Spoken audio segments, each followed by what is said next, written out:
It's here! It's finally here! The Harry Potter game of our dreams is finally here! Or at least it will be sometime in 2021. So, yesterday at the PlayStation 5 prize reveal livestream, the new Harry Potter game titled Hogwarts Legacy, developed by Avalanche Studios and distributed by Warner Brothers and Portkey Games, was announced. And I mean, I say it's a Harry Potter game, but it's not really, but I'll come back to that later. The game is described as an open-world RPG set in the wizarding world of Harry Potter. Apparently you will be able to do all the things you would expect when you go to Hogwarts, like learning spells, brewing potions, taming fantastic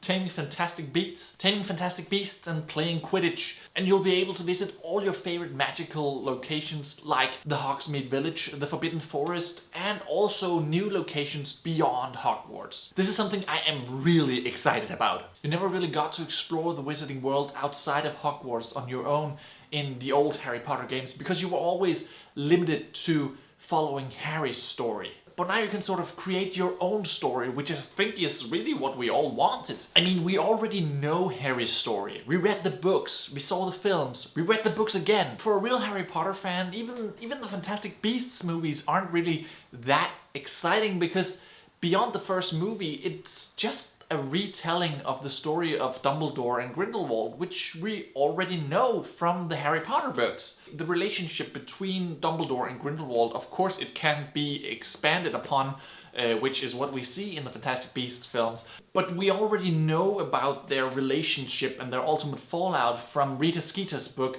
in Deathly Hallows. This game takes place in the 1800s, before Newt Scamander, before Voldemort, and definitely before Harry Potter. And that's honestly the most exciting part. This is a new story in the universe that we love, which is obviously so much bigger than just the story of Harry Potter. And this time they'll have a really hard time connecting this story with ultimately Harry Potter's story. And that's good.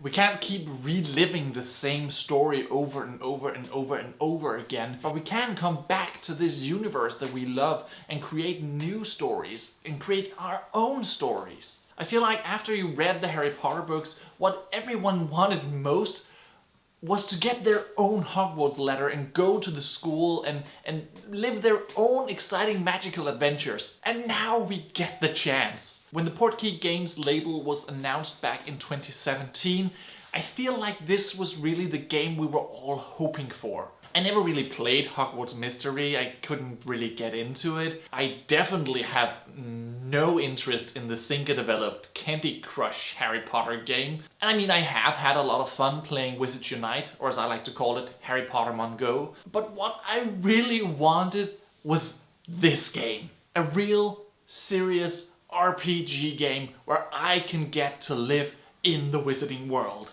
A trailer for this game actually leaked back in 2018 and got everyone really excited because people have been talking about this possibility of an open world Harry Potter RPG since actually before Portkey Games was announced. Way back when the last book came out, people wanted to stay in the world and an open world RPG seemed like the perfect thing. But after that trailer was leaked, no one heard anything. It was just radio silence. Until now! Okay, let's talk a little bit about the story. What this game actually is. As I said, we know that this game is taking place in the late 1800s. And that actually gives us a pretty good idea about what the school might have been like at that time. And I say that because we can go back and look at who was the headmaster at that time. And I feel like the headmaster really sets the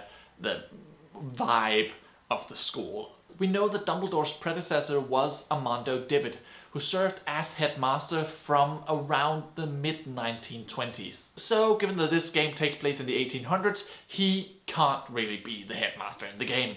Before Armando Dibbit, the headmaster was Phineas Nigellus Black, the great-great-grandfather of Sirius Black, who was the most disliked headmaster Hogwarts had ever had. We don't know exactly when he started his term as headmaster at Hogwarts, but we do know that he died in 1925.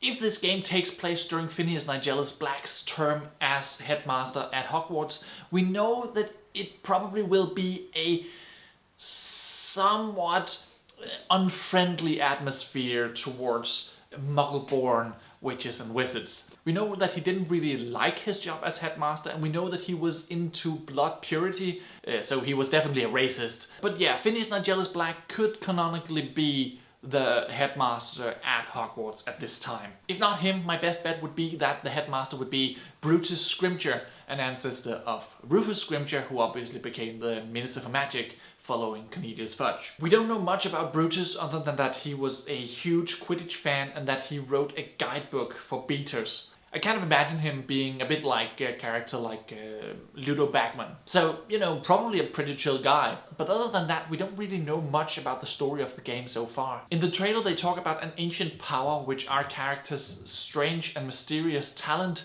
might be the key to unlock. It also says our potential is limitless, but what form will it take? Which kind of leads me to think that we might be able to go to the dark arts, which I feel like is really interesting because that's not something we've ever really been able to in a Harry Potter game before. I honestly just can't wait for this game. My reaction so far is really just that it looks great and the school just looks amazing. I for one can't wait for a new adventure in the wizarding world. Like I said, the game comes out sometime in 2021.